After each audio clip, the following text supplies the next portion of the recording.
Hi, this is David with David's Tutorials. In today's video, I want to share with you one of my very favorite recipes for comfort food at breakfast, David's Intense Oatmeal. Now, this video is going to be a little bit different than my normal recipe videos because I'm not going to demonstrate it. I'm just going to talk about it, but I promise you, talking about it is going to be good enough.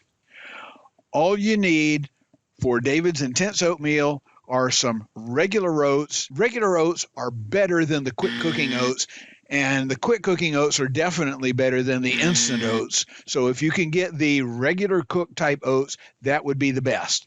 And as I've said in previous recipe videos, always use the best ingredients you can get because good ingredients make for good food.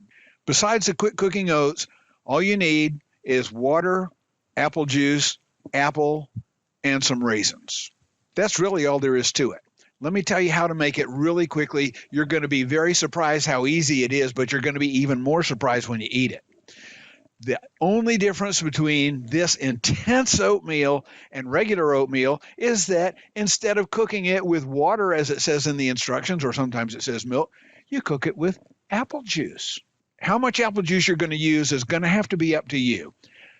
You can make it with 100% apple juice, and if you do, it is going to be the most intense oatmeal you have ever had. I promise you that. If you're just getting started, I would suggest you go somewhere between 65% and 75% apple juice and the rest water. And if you're the kind of person that doesn't like flavors quite that intense, then start around half and half, plus or minus apple juice and water. Now, when I say half and half, I'm referring to the fact that the container that the oatmeal comes in has got a recipe on it, and it tells you how much water you use for how many oats, and that's the quantity of liquid that you use in your recipe, except instead of just water or just milk, you're using apple juice in the proportions that I just said. Now, get the water and the apple juice heating on the stove. Go ahead and put the oatmeal in it. While it's heating up, core the apple, chop it up into pieces about the size of raisins, okay? And set that aside. Dig out enough raisins out of the container. As you know, the raisins are usually packed really hard into that container to equal about half of the amount of apples. Now, you're going to need about one apple per 2 to 3 servings, depending on how dense you want your apples in your oatmeal, okay? And about half that many raisins. As the mixture begins to boil, go ahead and add the apple and the raisins into the boiling mixture at that time. Now, this is one of the big reasons I say you want to use regular cook oatmeal instead of minute oatmeal or quick cook oatmeal, or even worse, the instant oatmeal, because the apples and the raisins need some time to cook in the oatmeal. The apples will get softer, not too soft. They'll still have that nice little apple crunch to them, but they're not going to take over the texture from the oatmeal.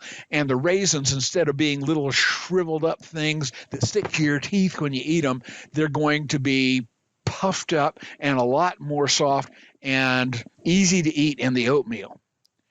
Now, once the oatmeal is done, you're going to tell because it's going to get to the right texture, the oatmeal texture. You can serve it up.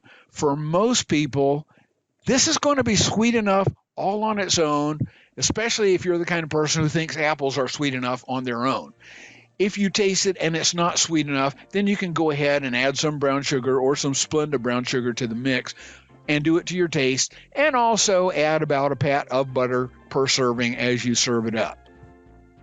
And that's really all there is to it. You've got your regular cook oats, you've got your apple juice or your apple juice and water mixture, you've got a chopped up apple, and you've got some raisins, and you cook them all together and you cook it up, and you're going to be surprised at how intense that oatmeal is.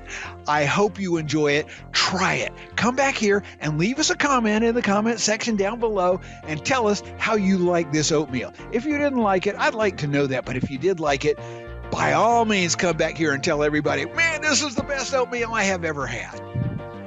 And of course, if you thought this video was a good video, you can give us a great big old thumbs up and let the YouTube robots know that they can recommend this video to other people who are looking for comfort food in the morning, especially in this cold weather that we're having right now.